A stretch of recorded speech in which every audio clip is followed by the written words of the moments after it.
Halo Sobat Donghua, pasti pada penasaran kan dengan kelanjutan BTT Harana Dewa? Oke lah, tanpa berlama-lama lagi, yuk langsung masuk ke alur ceritanya. Di episode sebelumnya, Prisma Kekosongan menyingkap fakta mengerikan. Sensi telah mulai diinvasi oleh Taisu dalam skala masif. Prisma membuktikan perang lintas dunia tak terelakkan. Sementara pesan sisa jiwa mengungkap bahwa api hati Wuzu belum padam. Menandakan klan Yuan Shen belum sepenuhnya musnah dan kemungkinan tersegel di 9 langit. Meski peluang kebangkitan ada, waktunya belum tepat. Prioritas Xiaoyan kini adalah memulihkan Gouyan dan segera kembali ke Sensi karena perang besar sudah di ambang pintu.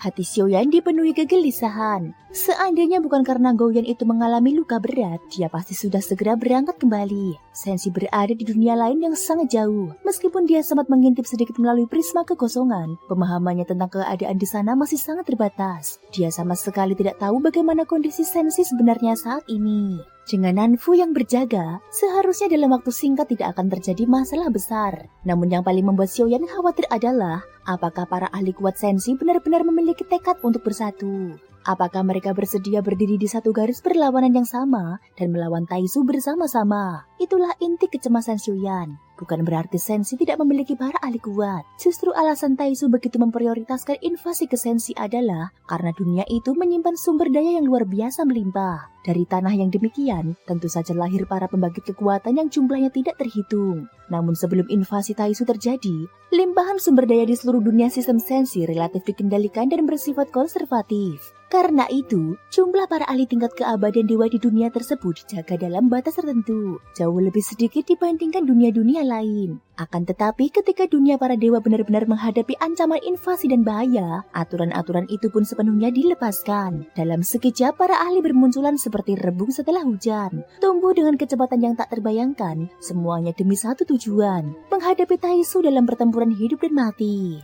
Apakah Senior He bisa mempercepat prosesnya sedikit? Ucap Xiaoyan, Taisu sudah mulai menginvasi Sensi. Aku harus segera kembali. Xiaoyan mengepalkan tinjunya dan memberi hormat. Saat ini dia masih harus pergi ke wilayah kekosongan inti hati dewa dan iblis, yang kemungkinan besar akan memakan waktu. Dalam kondisi genting seperti ini, dia tak boleh gegabah. Laut pemecah roh 7 warna berada di salah satu tanah terlarang di wilayah suci Dewa dan Buddha. Di sana terdapat begitu banyak daerah terlarang. Tanpa lokasi yang tepat, pencarian hanya akan menghabiskan lebih banyak waktu. Apakah Sensi sudah benar-benar berperang dengan Taisu? Tanya Xiaoyan dalam hati. Dengan Nanfu yang menjaga, untuk sementara seharusnya masih aman. Melihat kegelisahan Xiaoyan, He Xianran berkata, jika saudara Xiaoyan perlu mengirim pesan, aku punya selai bulu hujan membalik kekosongan. Dia dapat menembus ruang yin dan mencapai berbagai dunia. Begitu kata-kata itu selesai, sebuah bulu yang diselimuti cahaya berwarna-warni muncul di tangan He Xianran dan perlahan melayang ke hadapan Xiaoyan. Saat mendengar hal itu, ekspresi Xiaoyan berubah. Yang membuatnya terkejut bukanlah bulu tersebut, melainkan fakta bahwa He Xianran menyebut sang permaisuri dan memanggilnya dengan nama Ming Hui. Artinya, He Xianran mengenal Nanfu. Xiaoyan pun bertanya, aku mengenal Gu Songzeng, tapi mengapa aku tidak tahu bahwa permaisuri Nanfu juga dikenal oleh senior? He Xianran tersenyum dan menjawab, walau aku berjalan di jalur bangau, aku tetap memiliki wujud dan perasaan seorang manusia. Ucap He Xianran. Kalau begitu, aku akan merepotkan Senior He untuk menyampaikan pesan kepada Nanfu. Kata Xiaoyan, aku ingin tahu bagaimana situasi pertempuran antara Sensi dan Taisu saat ini. Kecemasan jelas terpancar di wajah Xiaoyan. Kau hanya perlu menuangkan pertanyaanmu ke dalam bulu hujan pembalik kekosongan ini dengan kekuatan jiwa. Ujar He Xianran sambil mengangguk. Xiaoyan menenangkan pikirannya dan melakukan persis seperti yang dikatakan. Menanyakan keadaan perang Sensi kepada sang ratu Nanfu. He Xianran lalu menyentuh bulu itu dengan ringan. Dalam sekejap bulu hujan membalik kekosongan menghilang tanpa jejak. Jika Nanfu membalas, tak lama lagi kau akan menerimanya. Tidak perlu terlalu cemas, kata He Xianran. Berbeda dengan Xiaoyan, He Xianran tampak jauh lebih percaya diri terhadap Sensi. Menurutnya bagi Taisu, ingin sepenuhnya menaklukkan Sensi sama sulitnya dengan mendaki ke langit. Namun Xiaoyan justru sebaliknya. Dia pernah menyaksikan sendiri invasi Taisu ke Sensi. Bagaimana laut barat berubah menjadi kehampaan, bagaimana makhluk hidup binasa tanpa ampun. Pemandangan itu membuat Sensi tampak sama sekali tak berdaya. Jika invasi berskala besar benar-benar terjadi, Xiaoyan sungguh tidak tahu berapa peluang Sensi untuk menang. Jumlah ahli kuat di Sensi memang tidak banyak. Meski fondasinya sangat dalam, dunia itu memilih perkembangan yang stabil dan terkendali. Tidak agresif seperti dunia lain. Justru karena itu, invasi Taisu terasa semakin mengkhawatirkan. Xiaoyan menggeleng pelan. Walaupun ada ratunan Fu yang berjaga, kegelisahannya tetap tak berkurang. Namun dia juga tahu, invasi Taisu pasti akan memaksa para ahli sensi untuk bangkit sepenuhnya. Saat dunia terancam, dendam pribadi dan konflik antar klan akan lenyap, digantikan oleh tekad bersama untuk melawan musuh asing. Dalam tekanan ekstrim, sama seperti seorang kultivator yang hanya bisa menembus batas saat berada di ambang kehancuran, dunia pun dapat melahirkan terobosan baru. Xiaoyan tak berani memastikan bahwa Sensi pasti akan menang atas Taisu. Namun jika Sensi berhasil bertahan dan menang, seluruh dunia itu akan naik ke tingkat yang jauh lebih tinggi. Xianren sendiri memandangnya dengan lebih tenang. Dunianya telah lama musnah. Dia telah hidup terlalu lama, berjalan melintasi banyak dunia,